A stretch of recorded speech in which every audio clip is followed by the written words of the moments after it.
inicio una plática muy interesante relacionada con una ley que se acaba de generar, muy contradictoria, sobre pretexto de la pandemia. Se ha recomendado inclusive por la Corte Interamericana de Derechos Humanos, pues, procurar evitar la privación de la libertad, ya sea preventiva o como pena, de las personas que no sea imprescindible tenerlos privados de la libertad.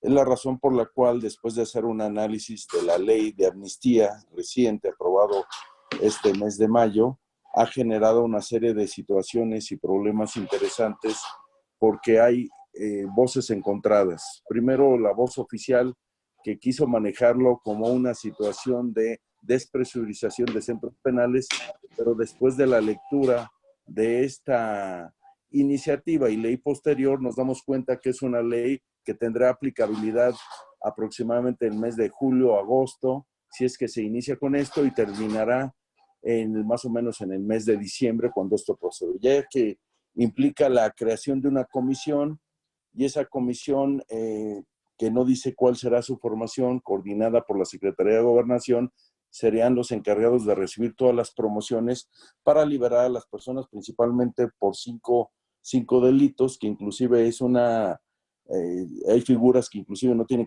ninguna característica federal, que no se manejan a nivel federal, como es el aborto, o como son ciertos robos de menor cuantía que difícilmente los vamos a encontrar a nivel federal, y algunos otros, como los delitos contra la salud, que sería probablemente encontrados en aspecto federal, pero no sin olvidar que esta es una ley federal, también con la iniciativa por parte del gobierno federal para que se promueva a través de las entidades federativas, de lo cual no hemos visto ninguna respuesta de ninguna entidad federativa para generar una ley de amnistía en el mismo sentido. Entonces, yo quisiera invitar a todos mis compañeros del Centro de Estudio Posgrado, y agradecer al Centro de Posgrado generar esta mesa redonda para platicar con un punto de vista diverso, con más técnica, y me congratulo de estar aquí presente con el doctor Alejandro Suárez, el doctor Antonio López Acevedo, el doctor Ernesto Martínez, el doctor Felipe Muñoz, el doctor Francisco Javier García Jiménez, el doctor Víctor Casarrubias, la doctora María Cristina Castillo y la doctora Yolanda Martínez. Entonces, doy inicio a la presente plática, no sin antes mencionar pues esos aspectos que en términos generales se dio premura, se mandó llamar a los senadores para que votaran dicha ley, que más parece un movimiento político que una despresurización de los centros por la cantidad de delitos restringidos, y ni siquiera mencionar métodos, por ejemplo, en materia de ejecución de sentencias. Adelante, compañeros. ¿Quién quiere manifestarse al respecto?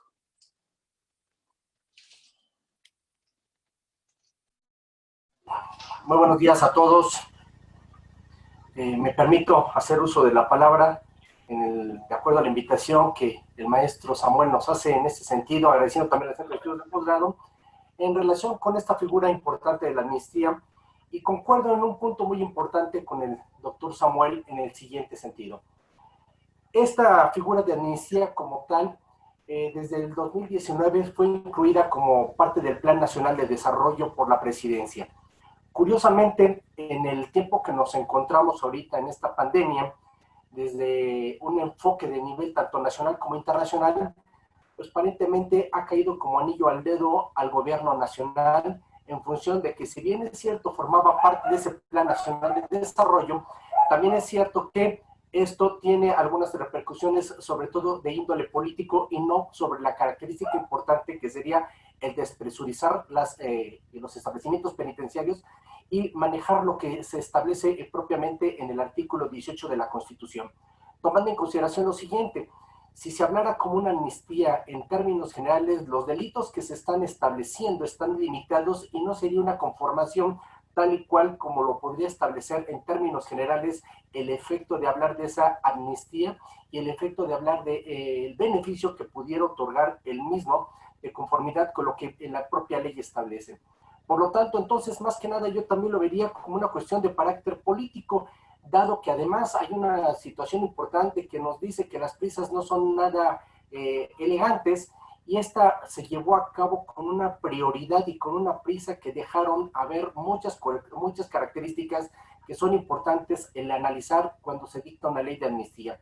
La primera de ellas, las reglas en las cuales se va a manejar y las comisiones en las cuales debe de tener injerencia el análisis de cada uno o de los casos en general para que esta ley pueda florecer y pueda tener éxito. No es el caso, consecuentemente únicamente se mencionan y se dicen a posterior, se conformarán y se analizarán para que estos comités puedan tener función en relación con esta ley. Entonces, ¿qué es lo que hicieron? A mi modo de ver, únicamente dictaron la ley con el hecho de únicamente tapar una prioridad que para ellos, en este caso, desde el punto de vista político, lo tomaron, pero no considerando realmente las circunstancias de beneficios efectivos a las cuales van dirigidos y a las cuales deben de dirigir. Por lo tanto, entonces, aquí el hecho de plantear una ley de amnistía con esta prioridad y con estas circunstancias, pues nos está dejando, yo creo que más lagunas y efectos contrarios a los que se podría tener en este sentido bajo esta emisión de esta ley. Por el momento, sí, esta participación. Gracias, doctor. Le agradezco mucho. Sí, efectivamente, más parece un cumplimiento de una promesa de campaña en un momento totalmente inapropiado y fuera de conciencia social que un movimiento para despresurizar aquellos casos que no sería necesario, porque inclusive la ley de ejecución, recuerdo que hay una figura que se llama preliberación por política penitenciaria, y esa preliberación por política penitenciaria permite la salida de determinadas personas con características como la salud. Pero en este momento doy la palabra a la doctora Cristina, que me pide el uso de la voz. Adelante, doctora, por favor. Gracias, muy amable. Bueno, pues partimos desde qué es la amnistía, y bueno, tenemos que la amnistía va a ser aquella cuestión de extinguir la acción penal. ¿Y qué es lo que se está planteando en esta ley? Vemos que la propuesta de la ley fue a partir del 15 de septiembre del 2019. Sin embargo, lo que bien dice mi antecesor, el doctor Jiménez, hace referencia de que es un aspecto más político, y cierto, porque es una propuesta que estaba en el Senado desde septiembre del 2019, ¿por qué ahorita hacerlo tan rápidamente y tan bruscamente con unas fallas muy notorias?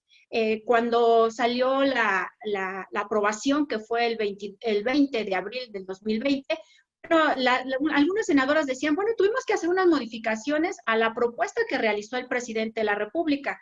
Y si analizamos bien en cuanto a los delitos que se están otorgando para esta amnistía, bueno, pues no, realmente no tiene el enfoque que se quiso dar por parte del presidente.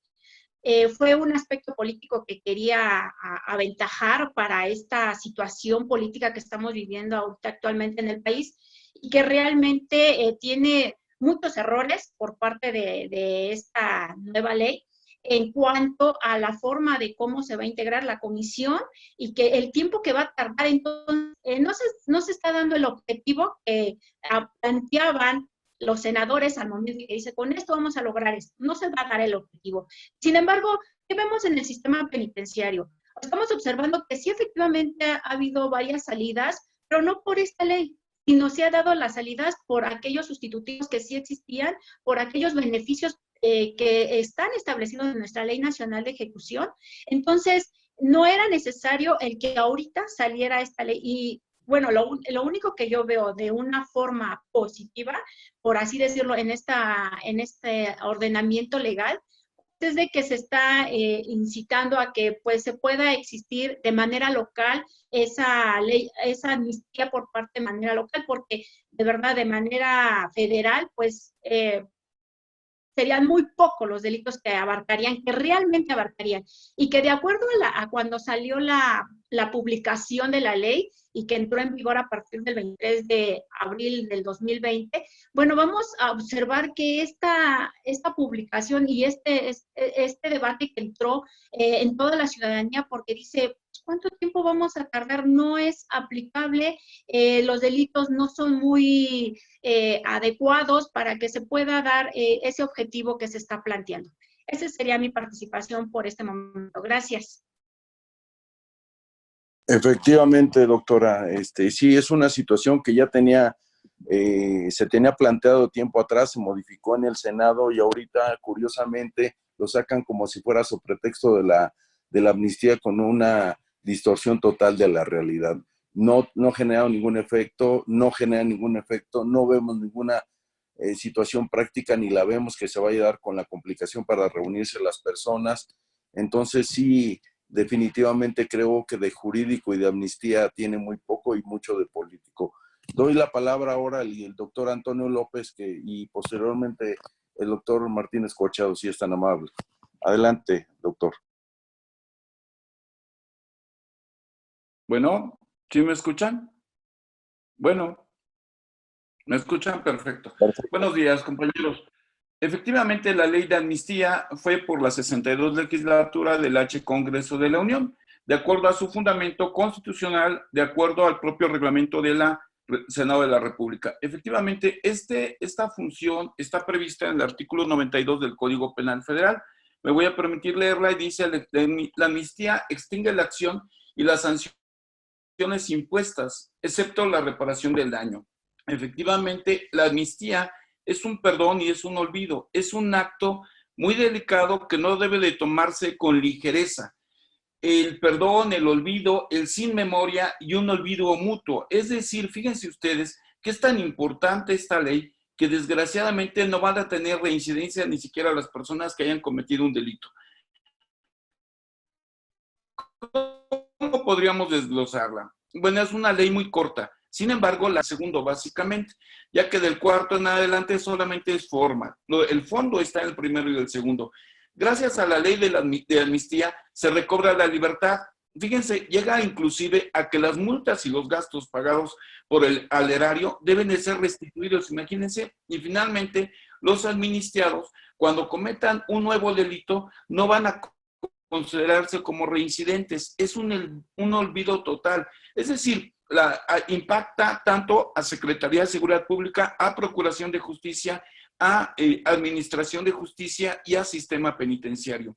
Toda vez que definitivamente estas personas, al ser detenidas, al ser procesadas, al ser investigadas, al ser procesadas, al ser sentenciadas y a tener inclusive una punición, no solamente la sentencia con la pena, sino realmente una punición, todo esto va a cesar con la amnistía. Ahora, aquí algo muy criticable desde mi punto muy particular de vista es que atinadamente, como dicen los compañeros, no fueron elegidos los tipos penales que fueran necesarios o tal vez que fueran realizados.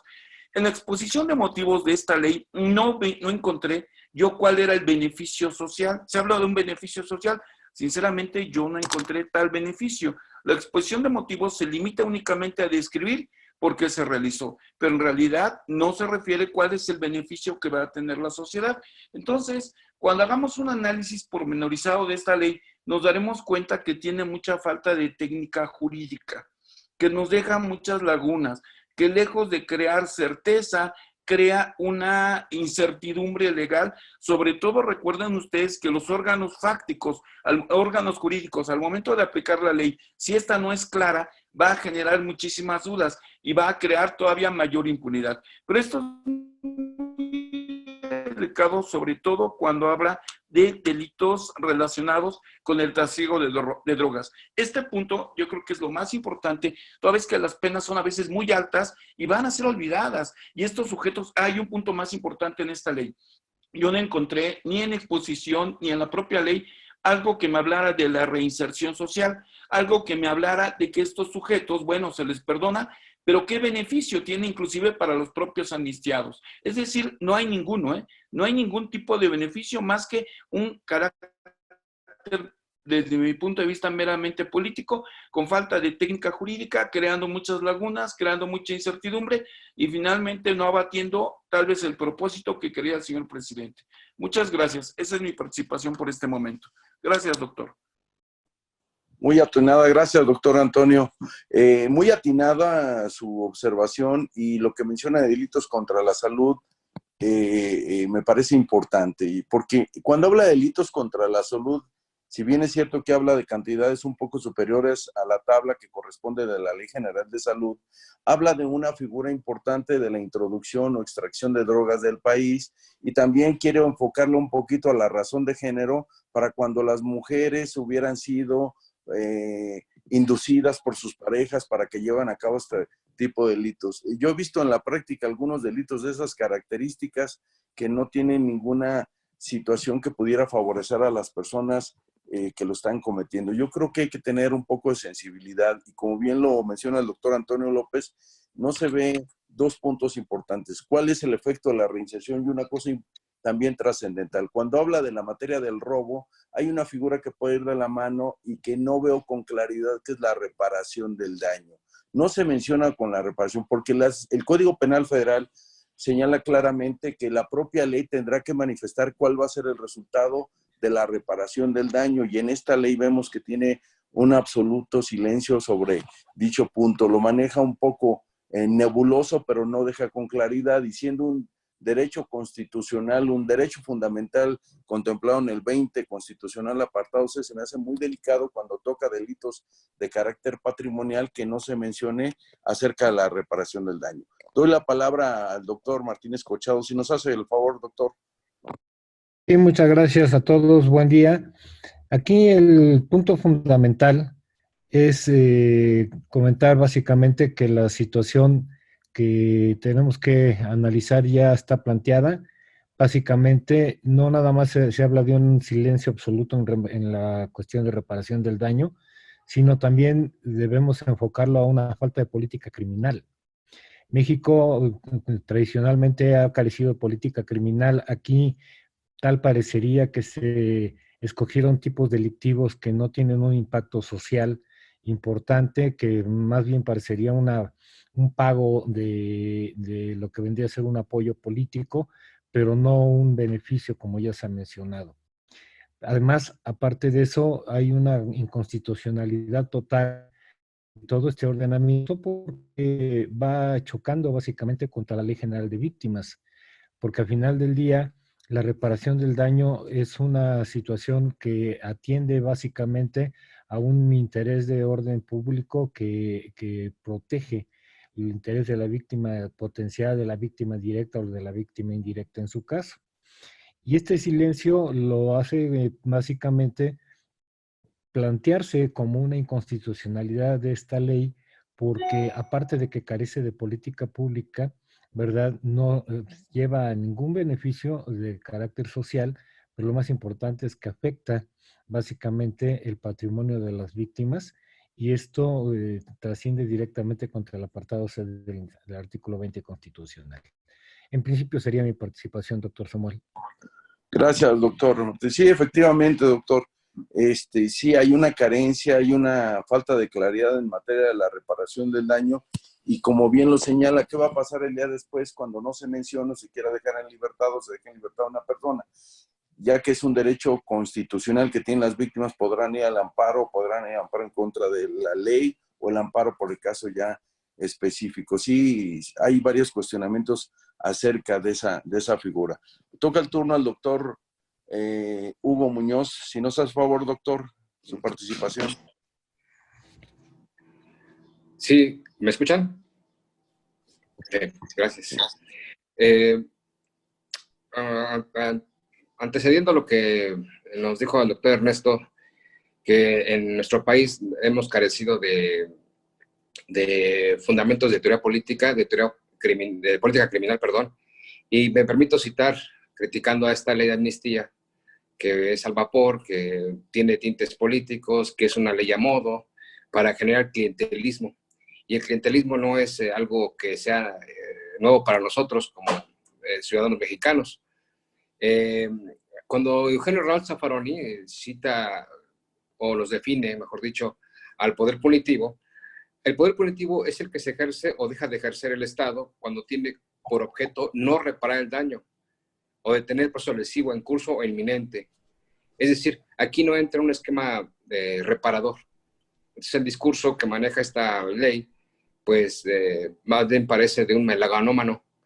Y entonces, pues mis posturas pueden ser algo radicales en ese sentido, más allá de las orientaciones políticas de cada uno de nosotros, hay que entender que carece de sentido en cuanto a política criminal. ¿Y cómo el Estado hace política criminal? Pues haciendo primero derecho penal, haciendo derecho procesal penal, ubicando la ley de víctimas. Entonces, el problema de esta ley es que pretende generar clientes para futuros votos en su momento, ¿no? La idea es que dejas vulnerable a un sector, o desprotegido a un sector, que en este caso son las víctimas. Entonces, ¿con qué discurso discutimos en México en esos parámetros de política criminal? Porque el contenido es básicamente, más allá de lo procesal, no es reparador. Entonces, me gustaría que todos entráramos en discusión, porque tal parece que las leyes en este país, si bien es cierto, van dirigidas a tratar de salvaguardar los bienes jurídicos de los ciudadanos de nuestra nación, también van enfocados a, dependiendo quién esté en el poder, ¿no? Entonces las leyes no se pueden hacer a modo para generar simpatías y tener futuros votos en su momento, ¿no? Entonces, ese sería mi primer planteamiento por el momento. Me gustaría seguir participando más adelante. No sé qué opinan los demás en ese sentido. Antes de hacer una ley, debemos de ubicar opiniones desde el punto de vista holístico. ¿Qué significa esto? Desde el punto de vista coyuntural, desde todos los puntos de vista, desde todas las aristas. Porque si tú proteges a un sector, pones en estado de vulnerabilidad a otro. Por ello es que debemos de tomar en consideración estos discursos de control social, de política criminal, de derecho procesal, de derecho penal, de sociología jurídica, economía. Si es cierto, por un lado, el Estado ya no puede mantener la idea de la retribución porque están colapsadas las cárceles, pues tampoco se trata de,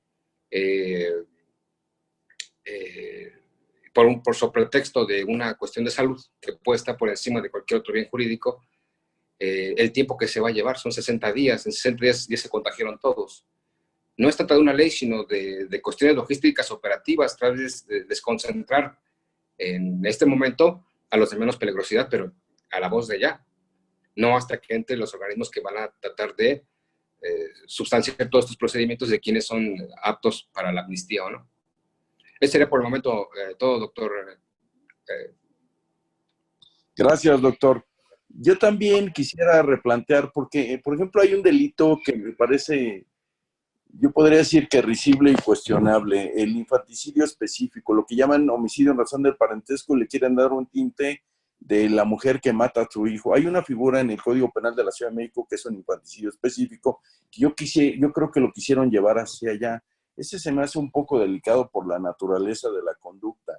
Lo quieren asemejar como una especie de aborto posterior al nacimiento del niño. La verdad es que no veo claro cuál es esa figura delictiva ni cómo lo van a manejar. Y como reitero, uno de los graves problemas que veo en esa ley es que como pasó en algún momento cuando se tocó por parte del fiscal general de la República, el gobierno federal sigue tocando tipos delictivos que son eminentemente del dominio del fuero común, del dominio de las instituciones estatales. Y entonces yo creo que se confunde o nada más se trata de mandar una figura porque son relevantes o son políticamente comerciales, por llamarlo de buena forma, y lo manejan de ese tipo. Toca el turno a la doctora Yolanda Martínez. Si me hace favor, doctora. Hola, ¿qué tal? Muy buenos días a todos. Para mí es un gusto estar con ustedes y bueno, finalmente, pues felicitaciones, doctor Samuel Hernández y a todos los colegas por estar presentes, sobre todo ante una situación que sí realmente es de gran preocupación. Es un problema, yo lo veo como un problema de corte estructural. Efectivamente, recordemos aquí que de alguna manera el problema que se viene dando con el sistema penitenciario pues data antes de que yo estudiara, imagínense, ¿no? Estamos hablando de que es un problema bastante grave. Yo sigo viendo que pasa el tiempo y no hay respuestas por parte del gobierno, ni por parte de los juristas, ni por parte de los operadores jurídicos. Veo que siempre va a ser un tema que va a estar dando vueltas, yo creo porque realmente, en el fondo, la cera terriblemente a la sociedad, pero también política y académicamente no nos hemos ocupado de ello. Gubernamentalmente no se diga. Yo creo que tenemos ahí serios problemas de contradicción.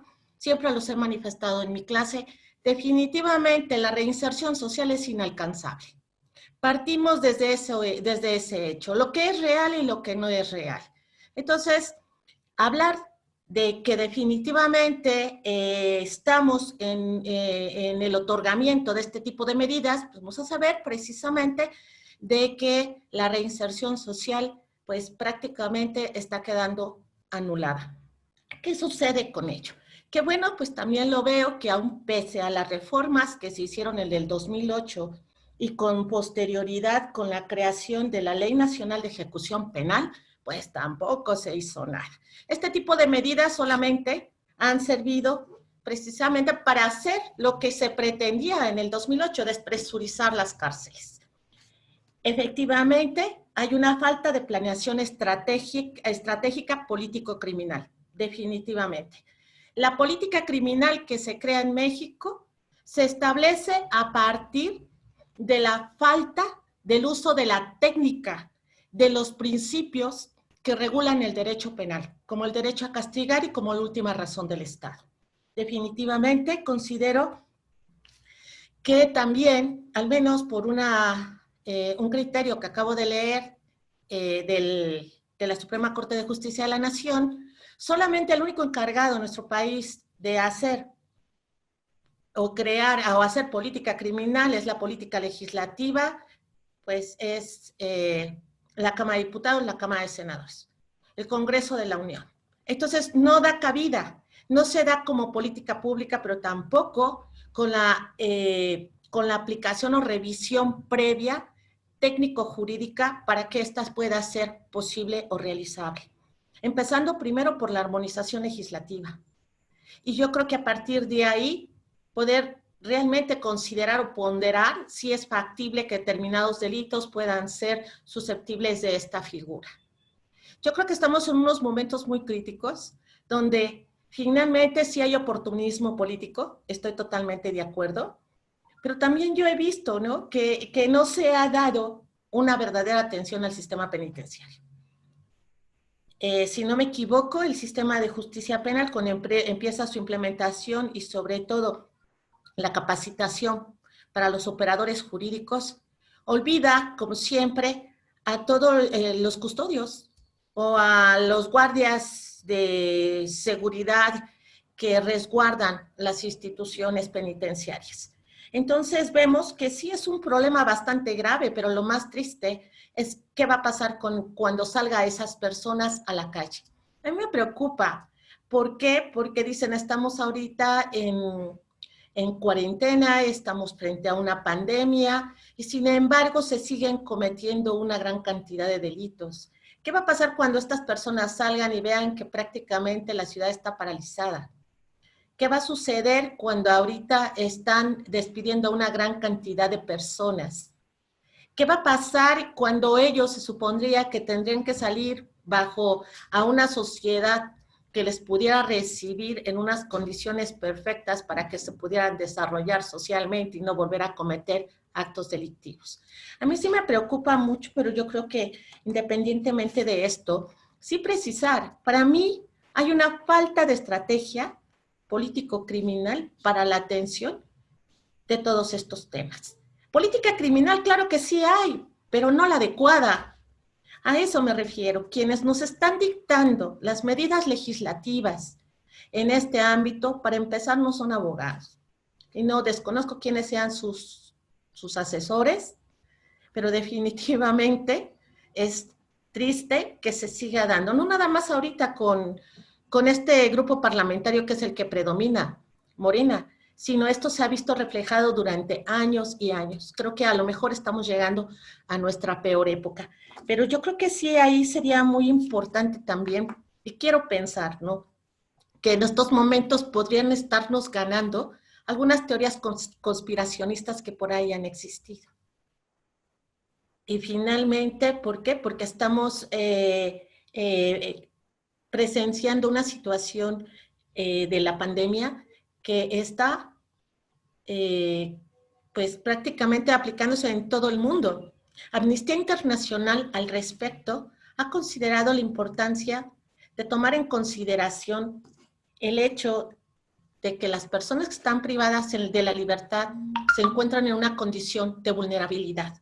En España, algunos colegas ya han realizado también un foro parecido a este, el de nosotros, en el sentido de que lo que ellos cuestionan precisamente es el hecho de que una vez que salgan, una vez que estén en libertad, ¿qué es lo que va a suceder?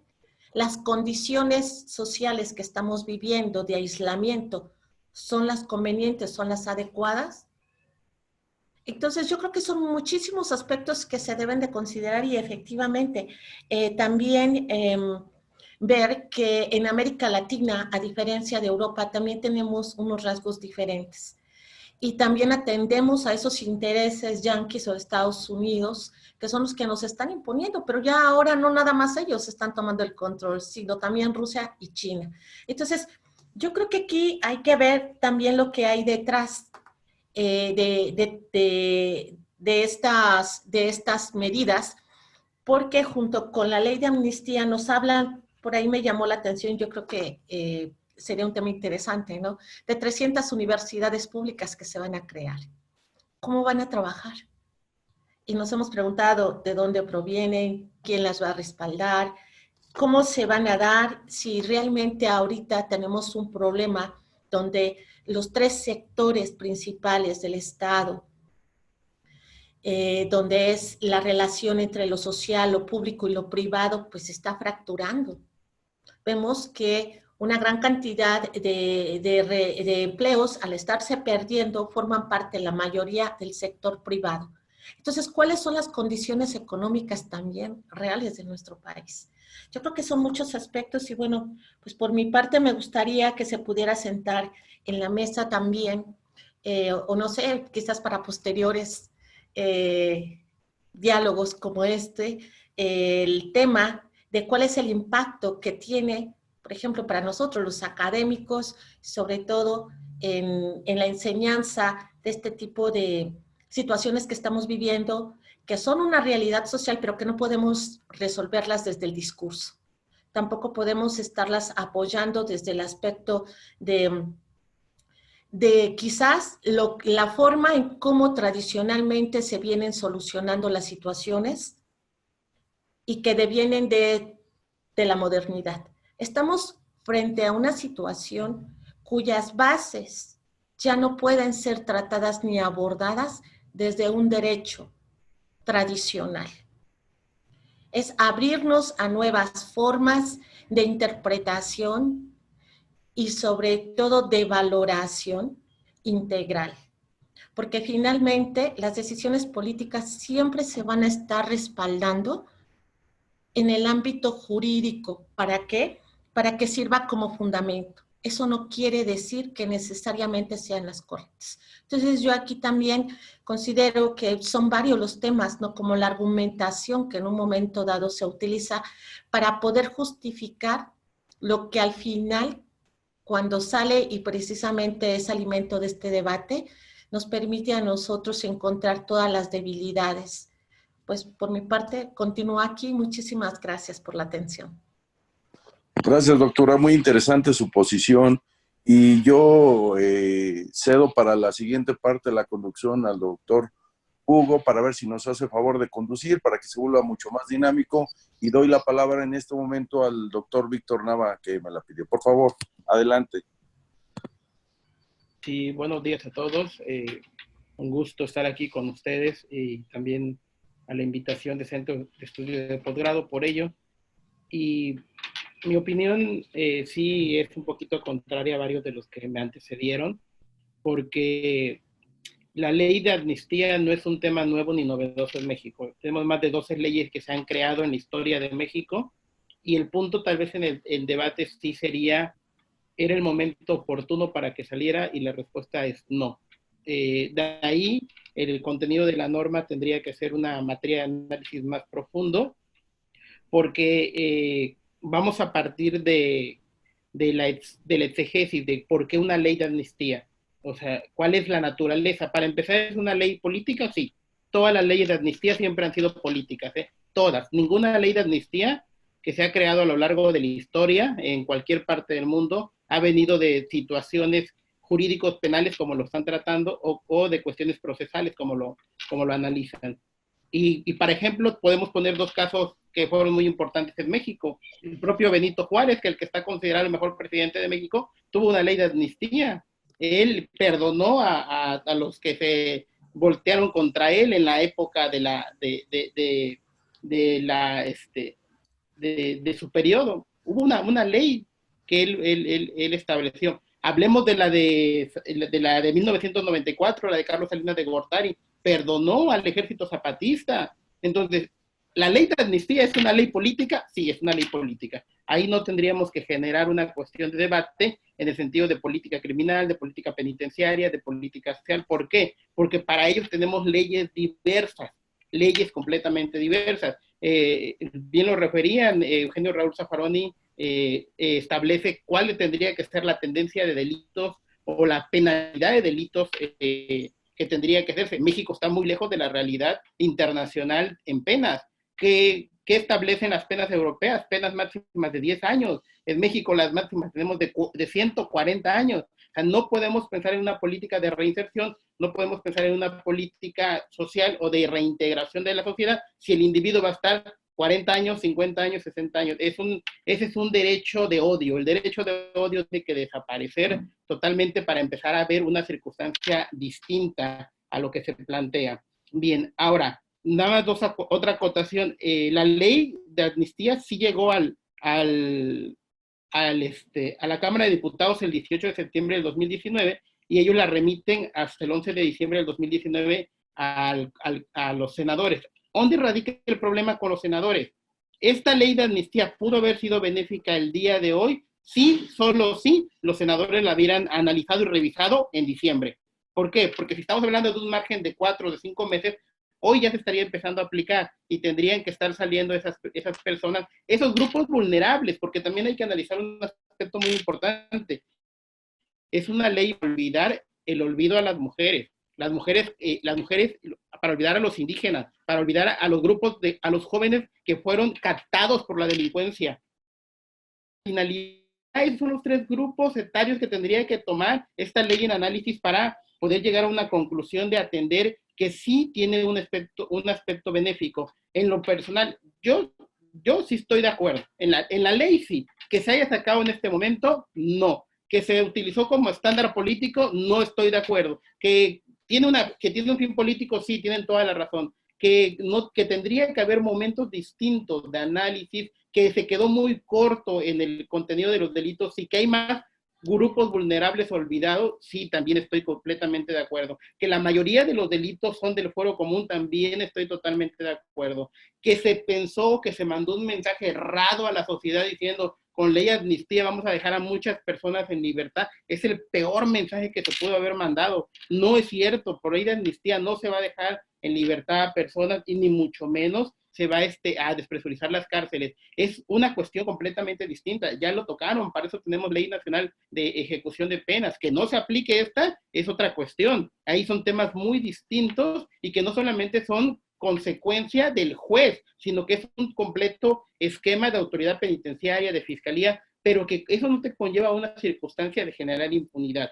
Bien, ahora, cuestiones de olvido no significa generar una circunstancia o establecer, como yo vi una nota periodística de Tampico que dice, ya puedes ir a robar mientras le digas de manera amable, dame el dinero, no te voy a hacer daño. No es cierto, es olvido, o sea, lo que ya pasó es olvido, pero y ese olvido a un grupo etario de grupos vulnerables, mujeres indígenas, jóvenes que fueron captados, reitero, por la delincuencia. No es, te abro las puertas para ir a delinquir y delinque y haz todo lo que quieras. No, no es eso, ¿eh? O sea, ese mensaje no lo podemos mandar a la sociedad porque además nosotros somos expertos, nosotros sí debatimos con argumentos jurídicos, sí debatimos con protección de derechos humanos. Dijo la Organización Mundial de la Salud en marzo del 2000, 20 de marzo del 2020, cuando entra el tema de la pandemia a nivel internacional. México, ¿qué estás haciendo por el grupo vulnerable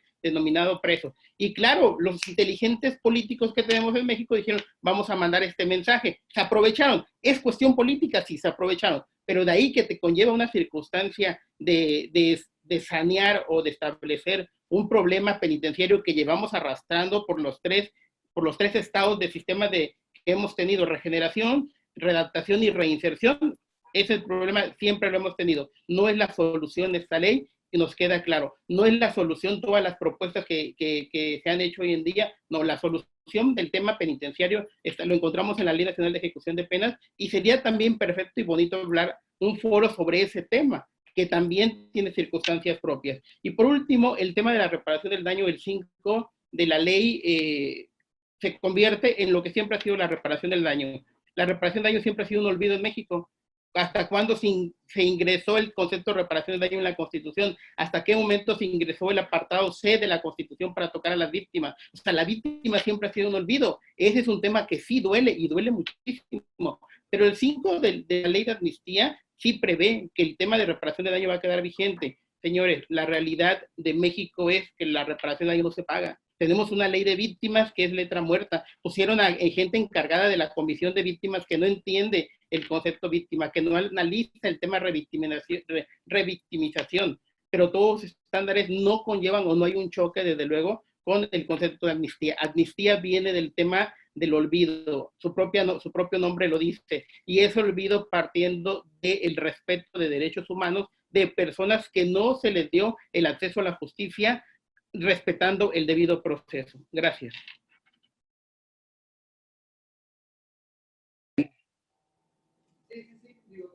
Bien, ¿me escuchan?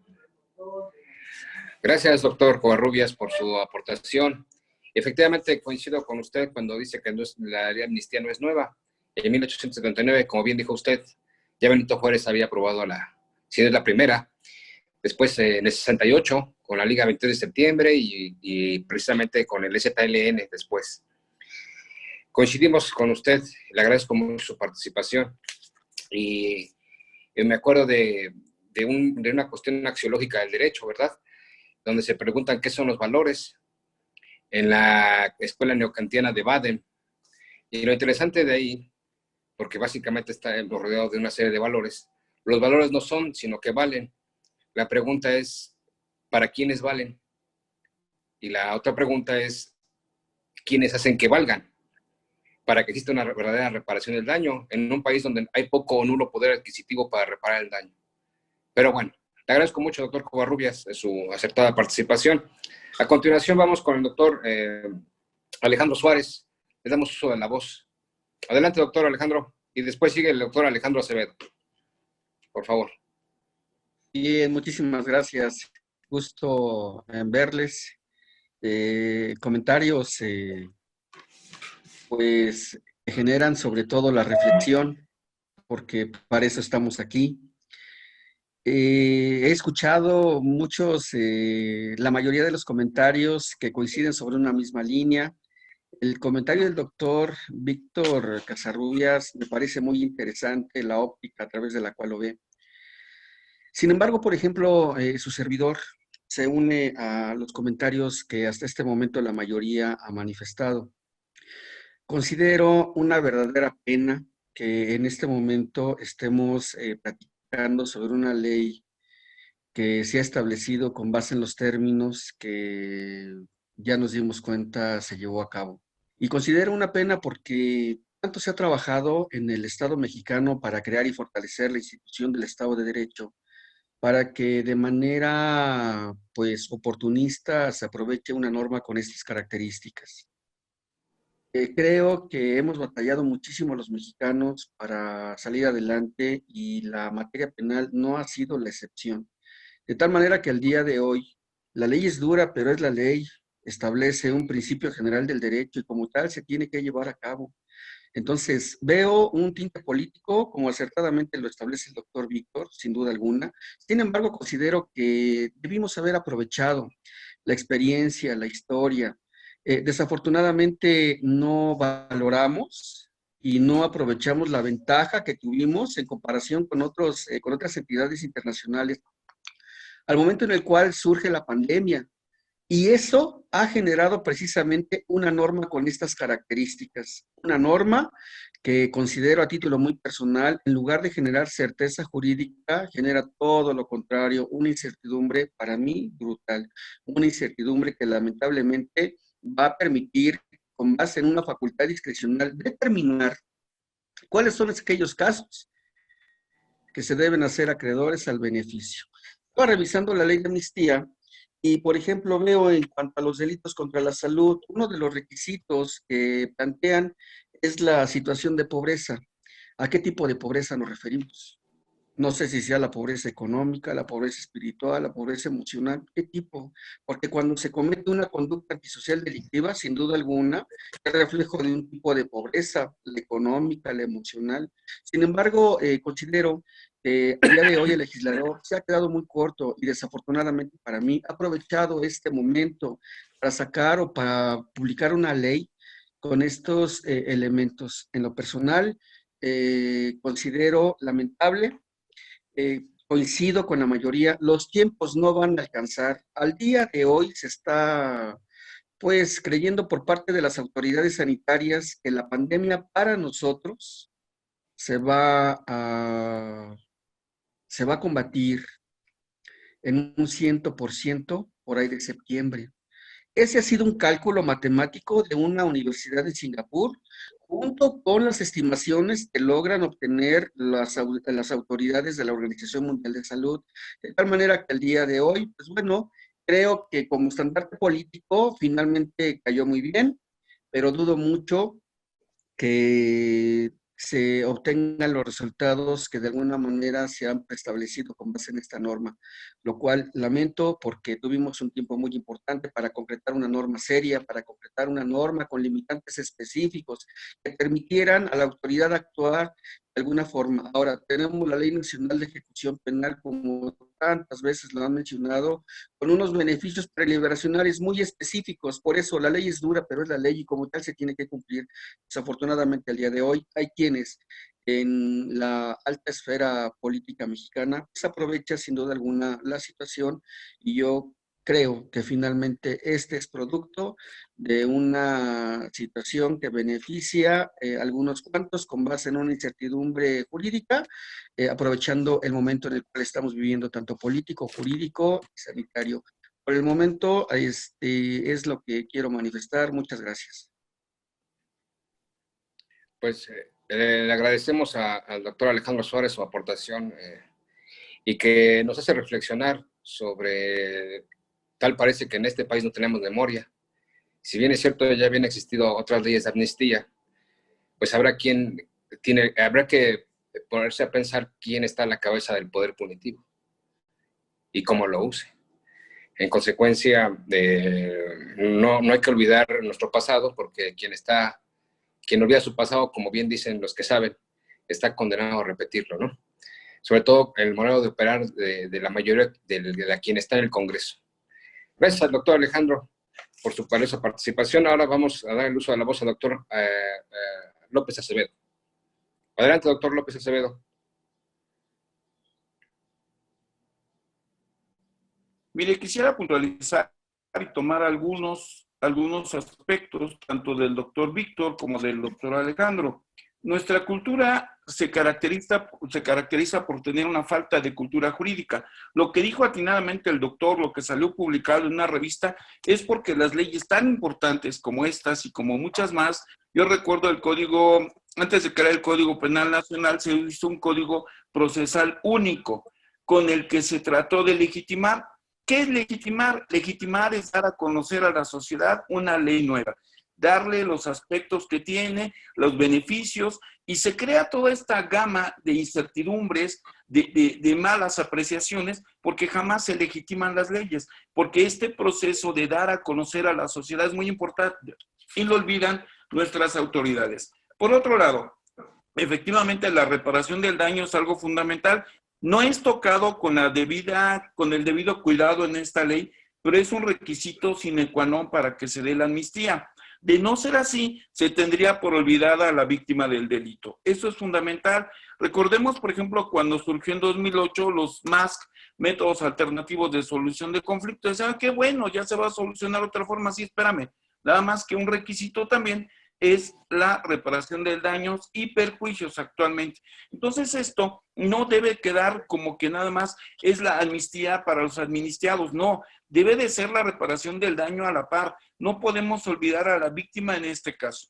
Por otro lado, también hablan de un homicidio de la mujer cuando priva de la vida al niño. Yo recuerdo que hace muchos años en el Código Penal del Distrito Federal, cuando este era federal, hablaban de un homicidio honoris causa, que es parecido al que tenemos en el Código Penal, y que no se parece, en este caso sí difiero, a lo que se refiere el Código Penal de la Ciudad de México, que fue creado en el año 2002. Por otro lado, y finalmente, quisiera comentarles que habla esta ley de particularidades que me llaman mucho la atención. Hablan de la sedición, hablan de penas muy altas y de igual forma hablan de delitos contra la salud. El artículo 194 del Código Penal tiene punibilidad de 10 a 25 años. Inclusive sus hipótesis son muy claras. Dice aquel que produzca, transporte, trafique, comercie, suministre gratuitamente o prescriba algunos de los narcóticos establecidos en la ley de salud. De hecho, la ley es muy clara, nos dice en cuanto a producir y a comercializar, son elementos normativos de valoración jurídica porque nos explica o nos trata de explicar el código, cosa que no hace la ley de amnistía. Hay muchos elementos normativos de valoración jurídica que quedan al aire. Recordemos, y les doy un ejemplo, esto es fundamental para los operadores al momento de aplicar la ley o al tratar de aplicarla. Miren, yo siempre replico este ejemplo para que veamos la falta de cordura, la falta de técnica jurídica que a veces a la ligera lo hace el legislador. En el año 2002, cuando se creó el Código Penal de la Ciudad de México, se habló de cuatro elementos normativos. Era pareja, relación de pareja, pareja permanente y relación de pareja permanente. Perfecto.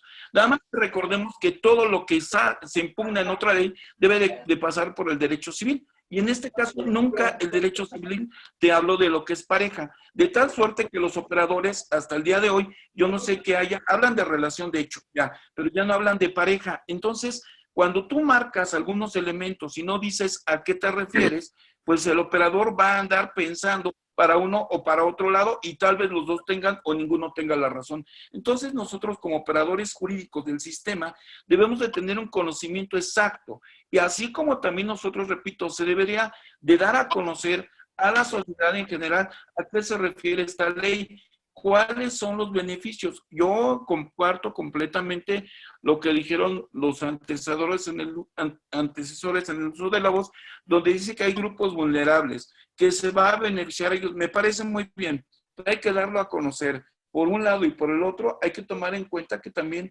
no son delitos menores, son delitos cuya punibilidad es muy alta. Entonces, no es tan fácil esta ley. No es tan simple que se dé y que se diga qué bueno que surgió. Bueno, sí, qué bueno que surgió, pero hay mucho de fondo, hay mucho jurídico que se queda en el vacío, que se queda en el campo de no saber qué hacer los operadores.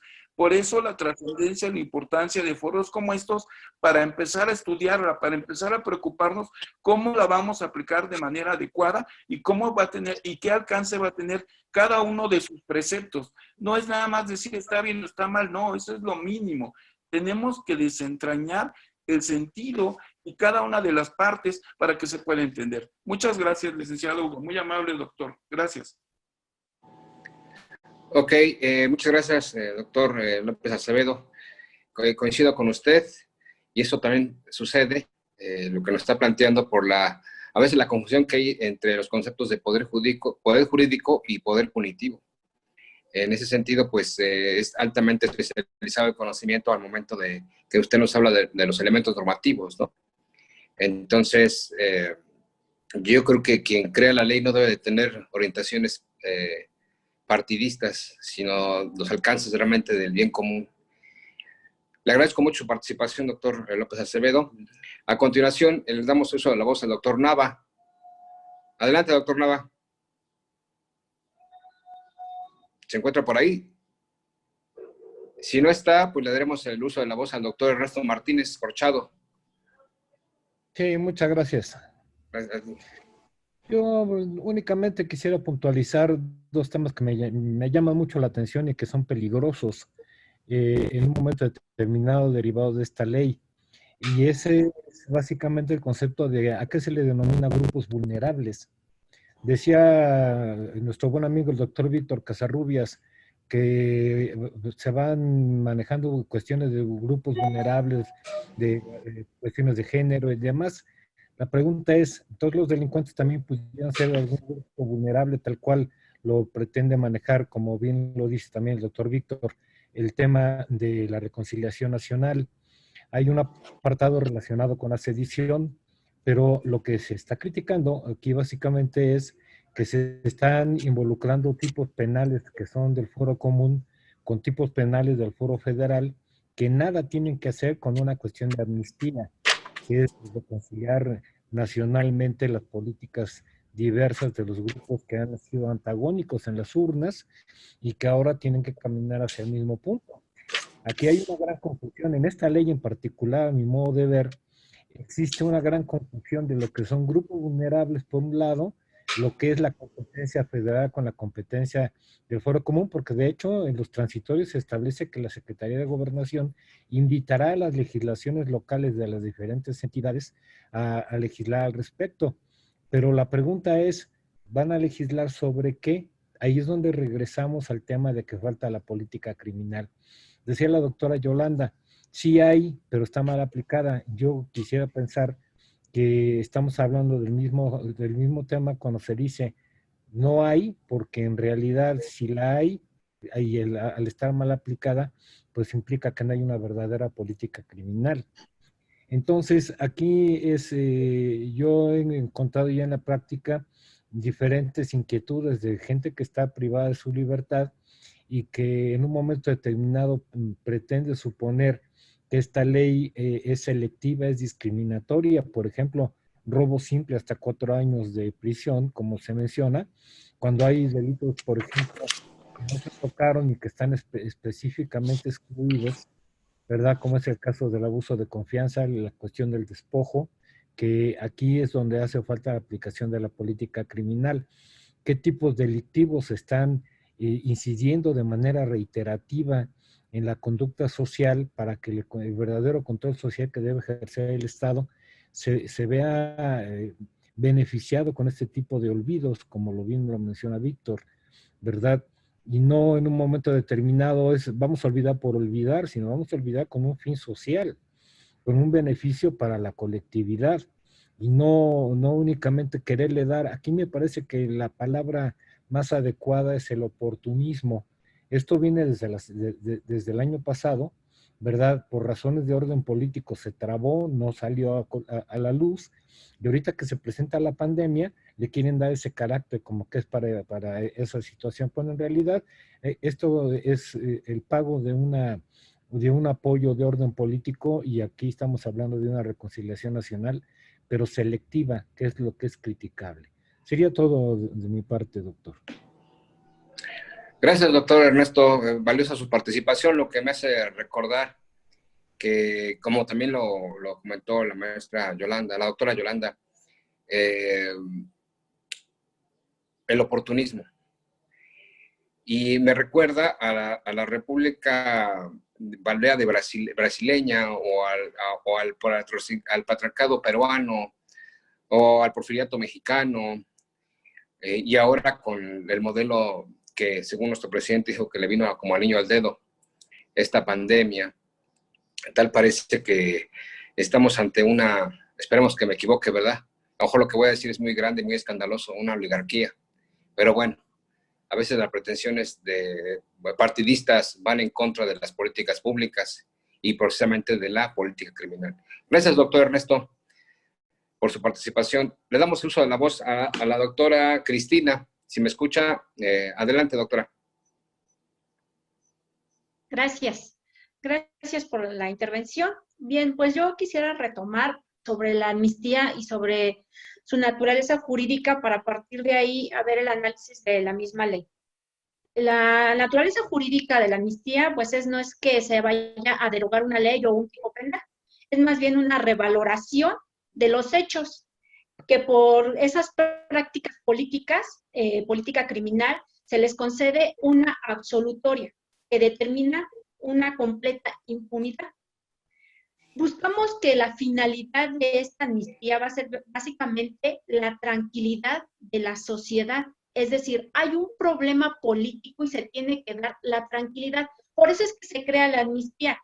Tenemos varias características de una amnistía que precisamente es impersonal o de carácter general, es decir, no va específicamente a una persona.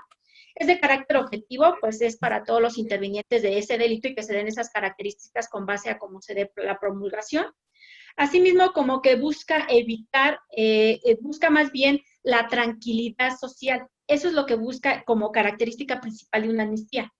Y opera sobre respectos de situaciones pasadas. Luego, entonces, ¿qué es lo que tenemos aquí en nuestra ley de amnistía? Pues va a regir precisamente a cuestiones pasadas antes de que entrara en vigor y no como bien lo hicieron conocimiento de que tendría que ser que ya podrías delinquir sin que sucediera nada, sino que son cuestiones pasadas. Eso yo creo que tendría que puntualizarse a la misma sociedad porque de ahí causa toda esa confusión que se está aprovechando los medios políticos. Ahora bien, es importante también precisar los tipos de amnistía que existen de manera doctrinaria. De manera doctrinaria tenemos la amnistía propia, es decir, aquella en donde todavía no se ha dictado una sentencia firme, es decir, que se encuentra en proceso o que se encuentra en investigación. Entonces, esa sería la amnistía propia. Y la amnistía impropia, como lo dice la doctrina, vamos a tener que va a ser precisamente aquella que ya tiene una sentencia y que se está ejecutando, o bien que ya se ejecutó, porque si recordamos lo que es la amnistía, es que va a tener el efecto, va a tener que se da el perdón a esa responsabilidad penal. Luego, entonces, lo que vamos a tener como consecuencia que no tienes esos ingresos anteriores. Eso es lo que te va a ayudar cuando ya tienes una sentencia ejecutoriada y que ya la cumpliste. Luego, entonces, esa sería la amnistía impropia. Si nosotros vemos el análisis de la amnistía propia y de la impropia, bueno, con base a cómo salió en los medios de comunicación, básicamente se estaba basando en la impropia, que no es toda la amnistía. Y ese es un punto social que debe saberlo claramente. O sea, la sociedad tiene que estar debidamente informada de qué es lo que se busca en una amnistía. Ahora bien, sí me gustaría precisar por último con respecto de su efecto, de sus efectos de la amnistía, pues precisamente extingue la pena con todos sus efectos. Uno de sus efectos precisamente son las penas, no nada más la pena principal, sino las penas accesorias, que en caso en específico, si bien es cierto, algunos doctrinarios dicen que la reparación del daño es una pena accesoria, otros dicen que la reparación del daño es un derecho de la víctima, a final de cuentas el efecto sigue ahí. Entonces, precisamente una amnistía va a extinguir este efecto y por eso es que el artículo 5 de la ley de amnistía que estamos analizando precisamente hace alusión de que puede todavía observarse en materia civil. Pero no hay que perder de vista el análisis que estamos realizando sobre estos tipos penales que se marcaron en esta ley. Porque estos tipos penales, pues realmente, ¿quién sería la víctima en ellos o en cada uno de ellos? Por ejemplo, si estamos hablando de delitos contra la salud, pues ahí estamos hablando que la víctima es la sociedad o la comunidad. Luego, entonces, pues, ¿cómo sería que la misma sociedad buscara esa reparación del daño? Por favor. Esa sería en cuanto a mi participación, el enfoque que se da en cuanto a la reparación del daño, por la situación de que no en todos habría una forma de solicitarla. Si, por ejemplo, estamos hablando del aborto, ¿quién tendría que solicitar esa reparación del daño? Delitos contra la salud o bien el de sedición. O sea, son delitos que en realidad no intervendría tanto la reparación del daño, con base a cómo está establecida esta ley, aclaro, ¿no? Porque sí habría que ver algunos otros puntos que serían necesarios, porque si lo que se busca es la tranquilidad social, pues sí, efectivamente hubo aquí un acotamiento para los tipos penales. Esa sería mi participación. Gracias, doctor Hugo. Gracias, doctora Cristina. Siempre es un gusto verte. Te agradezco la aportación y me hace recordar los presupuestos de la elaboración del derecho penal humano y las teorías de Antonio Antonio Bauer y Tomás Barreto. Y pues bueno, te agradezco tu colaboración. Y que se agradece porque, pues, así como si fuera un diseño de investigación, empieza a establecer las bases conceptuales de lo que era amnistía. ¿Sí? Siempre es importante recordar, y te agradezco. Ahora le damos uso de la voz a la doctora Yolanda, por favor. Gracias. Bueno, pues yo regreso nuevamente al... Puro. ¿Me escuchan? Sí, sí, sí. Ok, gracias. Bueno, pues yo regreso nuevamente, sí, al tema de política criminal y para precisar, efectivamente, doctor Corchado pareciera como que ahí, posiblemente, más bien, no fui muy clara al definir la política criminal, pero yo creo que sí. Se aplica en nuestro país una política criminal bajo criterios no idóneos. Digo que sí porque finalmente es una valoración que hace el poder legislativo a partir de una situación concreta que debe de ser analizada o atendida, como lo es precisamente el tema de la amnistía. Me parece que también quienes lo realizan no poseen al menos esos conocimientos previos de ponderar precisamente lo que es el jus puniendi del Estado y en su caso, cómo aplicar la ley de amnistía tomando como base los principios generales del derecho penal. Pasando a esto, bueno, pues también recordar, ¿no?, que otro punto de vista de la política criminal vinculado al control social, pues básicamente se ejerce a través del Estado y del derecho. Y en este caso, pues no hay una coherencia en cuanto a la aplicación de esta norma y vemos efectivamente que en virtud de las condiciones del contexto en el que se está desarrollando, pues es apropiada políticamente para determinados intereses que no son muy claros, son difusos.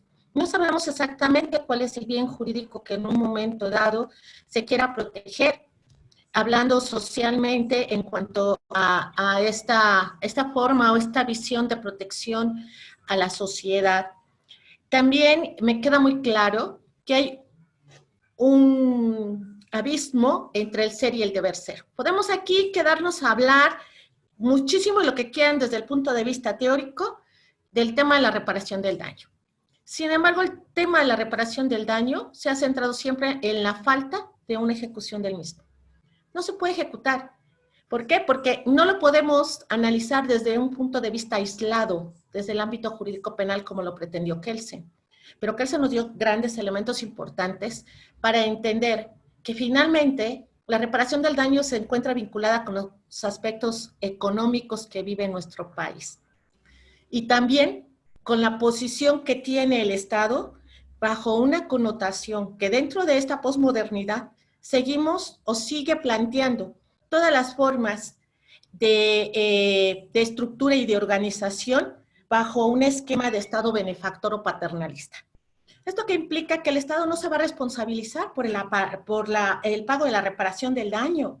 Y también las personas muchas veces no lo tienen o no lo quieren, excepción de algunos delitos de corte patrimonial.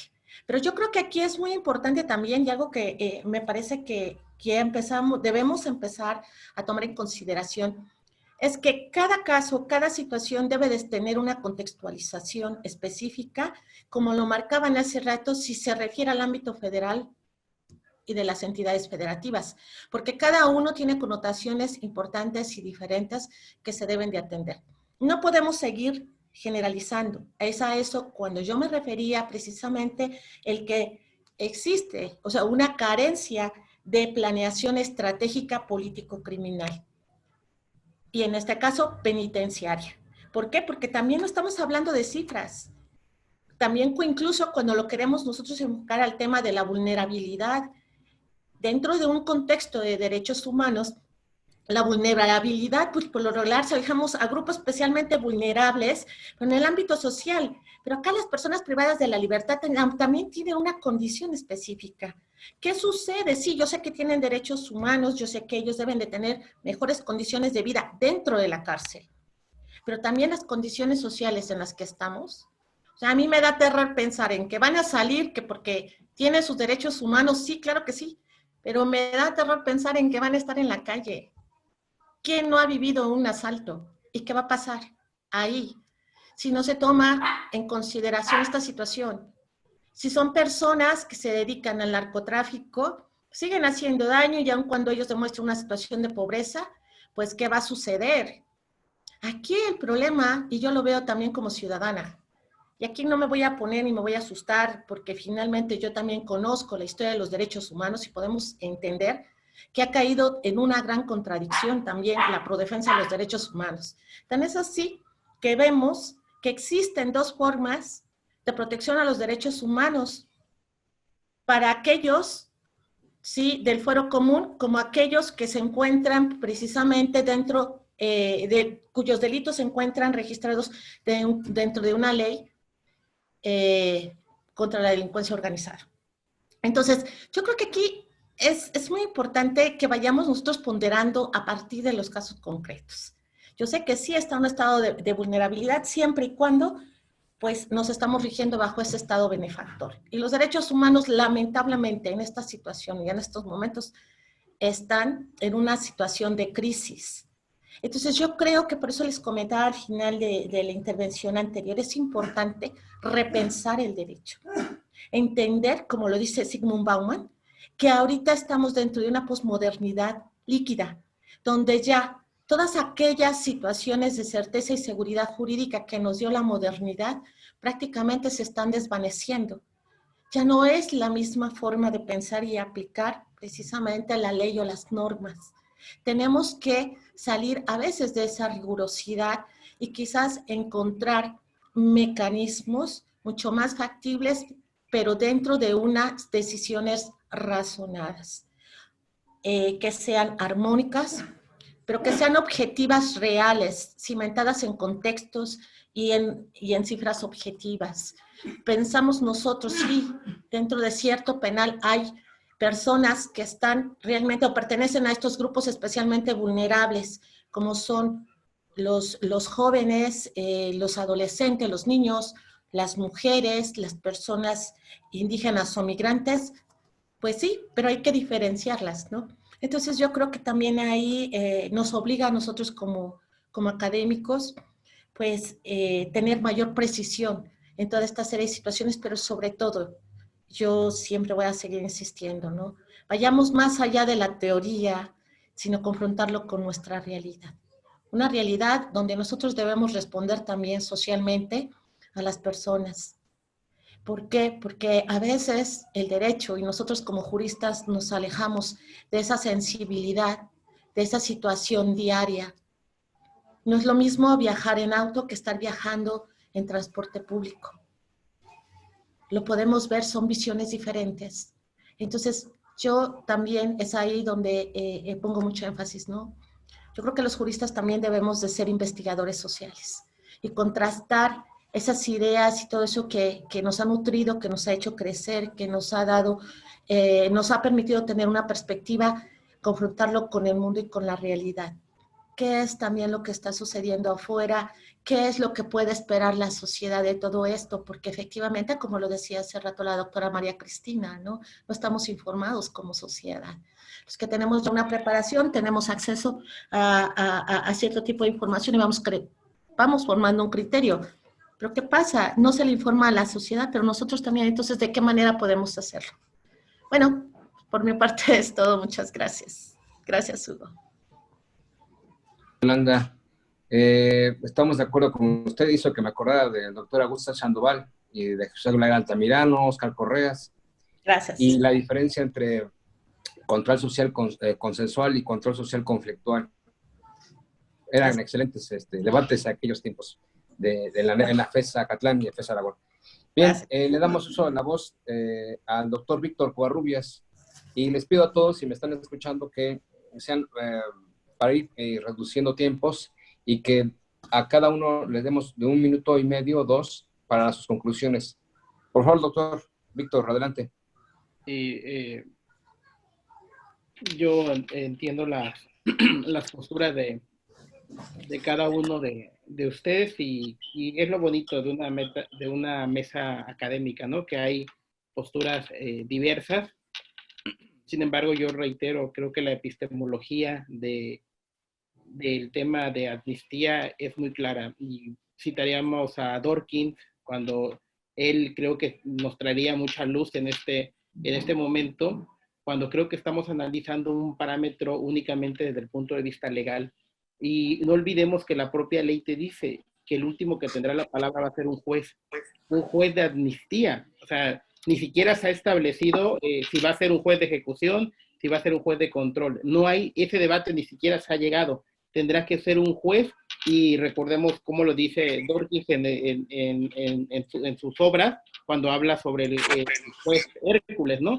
Que propiamente tiene que ser un juez discrecional, inclusive libre de cualquier presión o cuestión política. Un juez, por eso le denomina Hércules, porque es un juez fuerte, capaz de ser un contrapeso de un sistema político que conlleva propiamente esta ley. Si hay lagunas en la norma, sí hay muchas. Eso queda muy claro con todas las intervenciones de ustedes. Creo que tendríamos que generar desde el punto de vista académico una presión hacia el Estado para que los integrantes de esa famosa comisión sean expertos en materia de derechos humanos, expertos en temas de cuestión de pacificación social, expertos en sociología, expertos en derecho penitenciario, expertos en derecho de política social, expertos en todas y cada una de las materias que sean necesarias para la aplicación de la ley. Porque si se lo dejamos a los políticos es donde va a caer el verdadero problema. Si dejamos que sean los propios políticos los que establezcan las circunstancias de cómo se va a aplicar en ese comité, y que se le ate las manos a los jueces que se van a nombrar para este tema, pues ahí sí creo que cualquier ley de amnistía, por más hermosa que esté, en cualquier momento que hubiera salido no tendría ningún sentido. Pues creo que sí pudiésemos pugnar desde el punto de vista de la docencia por ejercer una circunstancia de que sean expertos los que apliquen dicha norma. Al final del día ya está la norma ahí, está publicada, ya está el proceso de integración de esa comisión, y ya será un juez el que decida sobre su aplicabilidad. Yo con eso concluiría. Muchas gracias. Gracias, doctor Víctor, por su valiosa participación. Y por citar a Dworkin, que es complejo. Como le dicen por allá en jurídicas, habla de pura metateoría. Bien, le damos uso a la voz al doctor Francisco Jiménez. ¿Anda por ahí? Aquí estamos. Lo que pasa es que no encontraba yo el icono para prender el micrófono. Pues bien, comparto mucho de las ideas que se han manifestado por los compañeros, y como bien lo dice el doctor Víctor Covarrubias, pues es un momento de oportunidad en el cual la ideología y los pensamientos en cada una de las figuras que se han manifestado, pues no todos vamos a estar de acuerdo en la postura tanto de que se vierte desde el punto de vista doctrinal como desde el punto de vista legislativo, pero también desde el punto de vista político. Aquí hay varias circunstancias que es necesario considerar, y en relación con también lo que se ha manifestado. ¿Dónde queda el derecho de las víctimas en función principal sobre amnistía? Si bien es cierto, es un olvido, cierto, pero las características para este olvido no son las más prudentes y las más pertinentes cuando se adolece, primero, de técnica legislativa, y dos, cuando existe un parámetro en el cual la política criminal no tiene un objetivo claro y específico al cual va dirigido. Si bien es cierto, hablamos del artículo 18 que establece el punto fundamental de la reinserción, también es cierto, como lo mencionaba la doctora Yolanda, de que esta reinserción, ¿a dónde nos va a llevar? Nos está llevando simple y sencillamente a sacar a las personas sin un fin último, sin una característica específica y sin que se cumpla la metafísica estipulada en el propio ordenamiento de la 18. Bajo esta circunstancia, entonces, si lo seguimos analizando, pero ahora con un contexto filosófico, la parte epistémica de lo que configura o lo que es en sí la amnistía no se va a estar llevando a los extremos, puesto que no estamos olvidando sí el delito, pero no las circunstancias en las cuales se cometió, pero también a su vez a la sociedad en la cual estamos reintegrando a las personas, pero con una problemática. ¿Cuál va a ser esta problemática? El poner a las personas que sí fueron encontradas penalmente responsables de la comisión de un hecho delictivo y por lo tanto deben de pagar esta sanción, pero también es cierto de que el beneficio que se les va a otorgar a través de esta ley a veces va a adolecer circunstancias como lo es el fin último de lo que es el proceso acusatorio, que es uno, la reparación del daño, que ese es el punto fundamental y que inclusive la ley de ejecución de penas lo tiene como un parámetro principal en cuanto a un elemento a considerar cuando este es otorgado. Por lo tanto, sería una situación de hablar de una preliberación, sí, pero cuando se cumplan los extremos que la ley establece. Como estos no se están dando, simple y sencillamente lo que nos está sucediendo son problemas de carácter tanto políticos, jurídicos sobre todo, y filosóficos. En este segundo, que es el ámbito jurídico, que es al que nos corresponde, entonces, ¿qué mensaje estamos mandando a la sociedad? De que simple y sencillamente, al no existir una buena comunicación, sigue cometiendo hechos delictivos, no te preocupes, el día de mañana te lo perdonan, vas a salir y todo como si nada. Entonces, esta problemática, pues, es el mensaje que estamos mandando cuando no existe una buena política criminal, pero también no una buena política, y lo voy a tomar desde otro punto de vista, gubernamental, porque esto se está metiendo circunstancias con una situación de carácter política, en la cual lo político y lo jurídico, que si bien es cierto, tienen que ir de la mano, sí, pero tienen que tener una orientación específica para que esto tenga un buen en cuanto a su ejecución. Caso contrario, lo único que va a provocar va a ser, y ojalá y me equivoque, un descontento social y por lo tanto puede tender a una política de enfrentamiento entre diversos sectores, puesto que se van a ver vulnerados y se van a ver resentidos por simplemente la ejecución de una ley que no tiene una buena estrategia en cuanto a su aplicabilidad y en cuanto a los elementos necesarios que debe de tener para que ésta se lleve a cabo en función a los integrantes de esto, es decir, a las comisiones que éstas deben de tener, a los jueces, como lo menciona el doctor Covarrubias, que van a ser necesarios y requeridos para que se aplique esta ley, y como consecuencia, pues los resultados pues no serán los más apreciados y los más óptimos en este sentido. Concordando también con lo que dice la doctora Cristina, si esto desde un punto de vista jurídico no tiene un buen efecto, la parte de la ejecución penal pues no va a tener una buena cabida y como consecuencia de ello la sanción, que es parte medular del Estado, pues no va a tener un efecto favorable en consecuencia. Esa es mi participación. Muchas gracias, doctor Hugo. Gracias, doctor Francisco. Siempre es un gusto escucharte. Y también coincidimos contigo en el sentido de que, además de cuestionar a la autoridad, también hay que cuestionar al ciudadano, ¿no? Es un binomio, es una complicidad. Tal parecería que la propuesta, no tuya, sino en general, sería reeducar a los ciudadanos y orientar con un enfoque objetivo el destino de este país, también identificando qué tipo de gobernantes elegimos. Te agradezco mucho, doctor Francisco, y a todos los que están en el foro. Ahora, a continuación, daremos un minuto y medio a cada uno de ustedes para que intervengan, para que emitan sus conclusiones y podamos darle fin a esta mesa redonda sobre la ley de amnistía. Por favor, ¿quién quiere comenzar primero a dar su conclusión?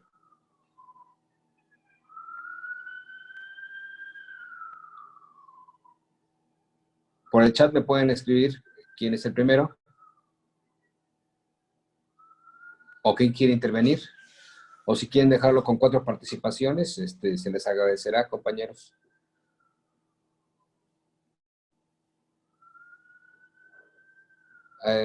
Me parece que es Ernesto, el doctor Ernesto.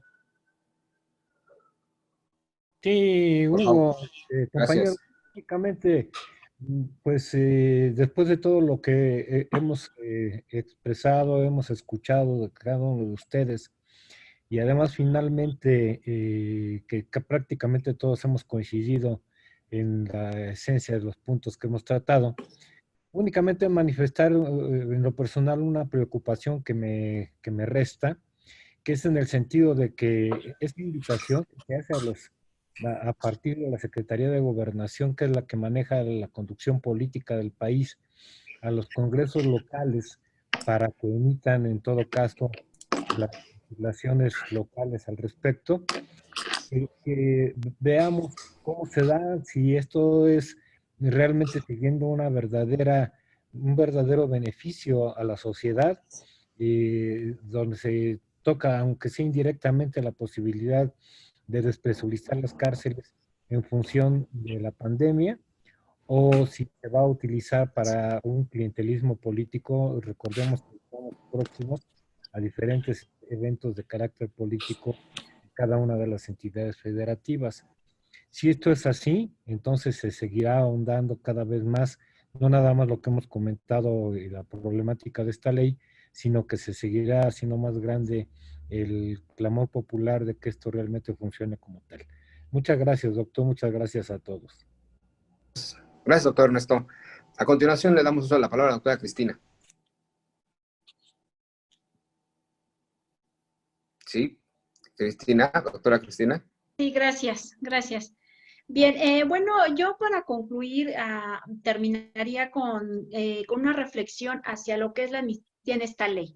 Esta ley definitivamente fue planteada a unos tipos penales que no son muy acordes en materia federal, que no va a tener un gran auge como para despresurizar las cárceles y que pues, realmente podría considerarse hasta cierto grado un poco de enfoque de lo que quería el presidente al momento que hace su propuesta. Es decir, creo que su populismo le salió a contrario porque realmente pues la misma sociedad se tiene que dar cuenta de la ineficacia de la ley que se emitió. Y bueno, en cuanto a esa sería mi reflexión de esta ley. ¿Perdón? ¿Sí me escuchan? ¿Sí? Bien, entonces sería esa mi reflexión, ¿no? Realmente, como está planteada, pues no tendría una eficacia la misma ley. Eso sería mi conclusión. Gracias. Gracias, doctora Cristina, por su valiosa aportación. Siempre es un gusto coincidir. Bueno, a continuación sigue el doctor López Acevedo. Por favor, doctor, tiene uso de la palabra. Doctor Hugo, muy amable. Ya quisiera hacer énfasis nada más en un criterio que habla la Corte Interamericana de los Derechos Humanos, cuando dice que en especial las leyes de amnistía deben de afectar el deber internacional del Estado de investigar y sancionar las graves violaciones a derechos humanos. Esto no es solamente local, no es nacional, sino tiene un fondo inclusive internacional. Entendemos que es por situaciones políticas, estoy totalmente de acuerdo, pero en este sentido no debemos de olvidar que desde 2008, cuando se creó el proceso penal de corte acusatorio y de acuerdo a lo que nos dice el artículo 1 de la Constitución, la víctima tiene un empoderamiento, la víctima no se le puede olvidar, a la víctima no se le puede hacer un lado. Y yo quisiera reflexionar que en esta ley no se toma con toda la importancia de vida, desde mi punto muy particular de vista, el derecho de la víctima. La reparación del daño es algo que debería, estoy de acuerdo, repito, si se da la amnistía para ciertos grupos, entre comillas, vulnerables, pero que se da, no comparto la opinión de algunos de nuestros compañeros, que se dé tan fácilmente, pero finalmente lo que no debemos de olvidar es la posición de la víctima. Y ahí en este caso, inclusive no tenemos, de acuerdo al protocolo nacional del asesor jurídico federal, ¿qué va a hacer el asesor jurídico? Porque esto no está previsto. La víctima en este caso está en estado de indefensión porque no va a saber cuál va a ser el camino, el derrotero que va a seguir para que se le repare el daño. Aquí es muy importante lo que dijo uno de los compañeros.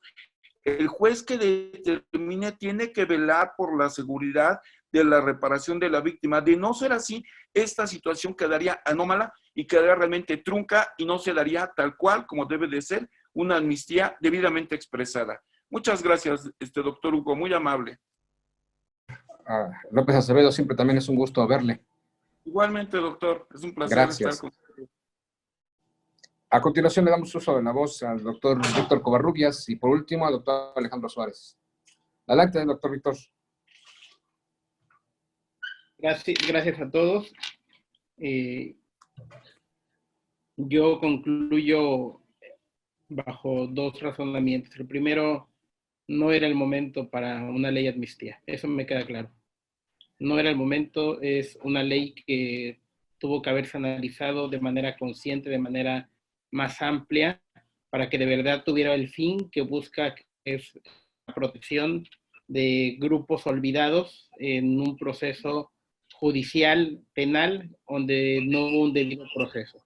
Esa sería la primera conclusión. La segunda que yo arribaría es que el mensaje que se mandó de despresurizar las prisiones con esta ley es una mentira, es la falacia más grande que se pudo haber hecho, y que para ello, y los ejemplos más claros son la Ciudad de México, el Estado de México, el Estado de Guerrero, que procedieron a la aplicabilidad de la Ley Nacional de Ejecución de Penas, y que con esa ley se ha logrado la libertad de muchas personas a conciencia y atendiendo caso por caso, como lo prevé dicha Ley Nacional de Ejecución.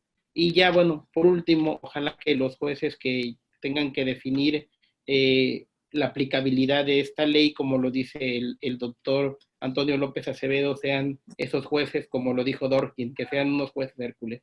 Gracias. Gracias, doctor Víctor Valiosa, tu participación, como la de todos mis compañeros. Gracias. A continuación, el doctor Alejandro Suárez, y por último, ahora sí, la doctora Yolanda. Por favor, doctor Alejandro. Bien, muchísimas gracias. No olvidemos que el año pasado, en abril, se llevó a cabo una reforma al párrafo segundo del artículo 19 constitucional. Una reforma en donde se amplió el catálogo de los delitos para la prisión preventiva oficiosa. Estamos analizando ahorita la ley de amnistía, en donde quizá erróneamente o de manera tergiversada se lanza el mensaje en cuanto a la despresurización de nuestros sistemas penitenciarios. Por un lado, entonces, el gobierno pretende pues analizar casos específicos con base en unos tipos penales para con ello llevar a cabo la ley de amnistía, pero por el otro amplía el catálogo para aplicar la prisión preventiva oficiosa. Entonces, honestamente, ya no entiendo de lo que se trata. Una incongruencia total, porque desafortunadamente posturas completamente contradictorias por parte de quien en este momento, pues de alguna manera tienen la oportunidad de tomar decisiones importantes para toda la República Mexicana. Concluyo con que esta ley de amnistía no es otra cosa más que para mí un instrumento político y no jurídico como resultado de una promesa de campaña que cae aprovechando la situación tanto de salud como jurídica en la cual nos encontramos en este momento. No me quiero retirar sin antes agradecer el haber participado con ustedes. Muchísimas gracias, me da mucho gusto verles, cuídense mucho y esperemos que esta situación sanitaria pase más pronto de lo que nos han hecho saber nuestras autoridades. Muchas gracias. Gracias, doctor Alejandro Suárez. Gracias por tus participaciones valiosas y a veces muy acertadas. Bueno, te agradezco. Estamos en contacto, Alejandro. Y por último, a la doctora Yolanda. Por favor, doctora. Doctora Yolanda.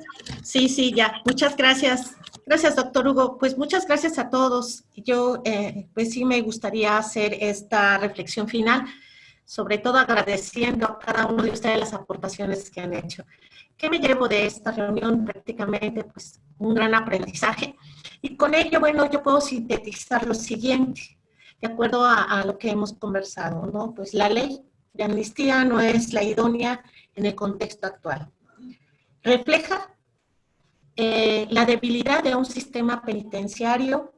De ahí sigo insistiendo en la exigencia de una planeación estratégica de política criminal en este ámbito penitenciario.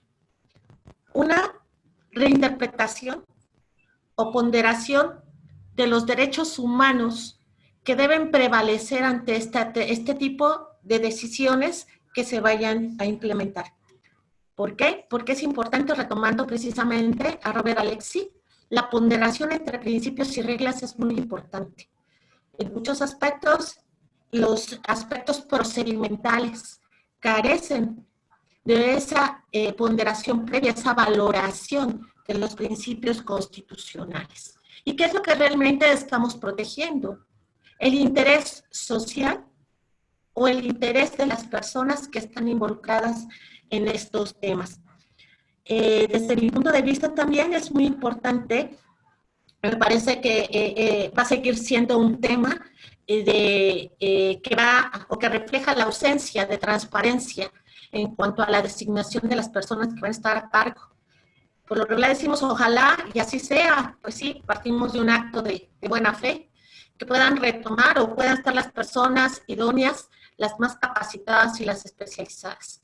Sin embargo, si esto queda en manos del Poder Judicial nuevamente, vamos a caer en el tema donde pues no sabemos si realmente esas personas reúnen las capacidades o no. Lamentablemente estamos dentro de un sistema político donde todo, o al menos la mayor parte de las decisiones, aun cuando digan y quieran justificar que las personas que están ahí reúnen los requisitos, sabemos que la mayor parte de las decisiones se debe a conflicto de intereses. Se ha develado en los últimos tiempos el nepotismo y también cierto sector académico que es quien ha cooptado esos puntos o esos puestos, donde no permite precisamente se puedan crear mecanismos de acceso y participación a este tipo de actividades de una manera transparente. Bueno, pues por mi parte es todo. Muchísimas gracias. Un abrazo para todos. En plática y debate contigo. Gracias, estamos en contacto, doctora. Pues bueno, de mi parte, solamente puedo concluir que pues trataremos de unificar todas las conclusiones y criterios y puntos de vista que se han vertido en esta mesa de debate, esa mesa de estudio. Como ustedes vieron, a los alumnos me refiero, a todos los del Centro de Estudios de Posgrado, pues es una serie de discursos y de disertaciones que por lo lugar se dan a nivel del doctorado. Les agradezco a todos mis compañeros y de mi parte, pues creo que es una ley oportunista. Coincido con el doctor Covarrubias, no era el momento de que saliera, independientemente que sea el pretexto de salvaguardar la salud por la contingencia que estamos viviendo de los internos en los centros en estos centros que los concentran, los neutralizan y los contienen, para decirlo de otra mejor manera. Y lo demás, pues es mi opinión personal, que sí es muy radical. Pero bueno, en nombre del Centro de Estudios de Posgrado, en nombre de nuestro rector Óscar Delgadillo y de nuestra directora general Elsa Delgarrilla Aguirre, les agradecemos mucho a todos los alumnos del Centro de Estudios de Posgrado por su lealtad, sobre todo en estos tiempos donde pues la necesidad nos ha llevado a estos instrumentos de la tecnología que benditos sean, ¿verdad? Porque nos han facilitado a veces el trabajo. Les agradezco a nombre del Centro de Estudios de Posgrado a todos nuestros alumnos en todo el país. Muchas gracias y hasta la próxima. Muchas gracias a todos, doctores, por su participación, por sus conocimientos y todos sus aportes. Esta mesa de debate y discusión va a ser transmitida a todos nuestros grupos y quedan pendientes las próximas. La maestra Elsa se va a contactar con ustedes para seguir poniendo a discusión estos temas de suma relevancia. Un saludo a todos, les deseo lo mejor y que pase pronto esta contingencia. Muchas gracias a todos. No, Luisito, gracias. Por la oportunidad, muchas gracias a todos y saludos. Buen día. Finalizamos la reunión. Gracias a todos. Gracias. Luego.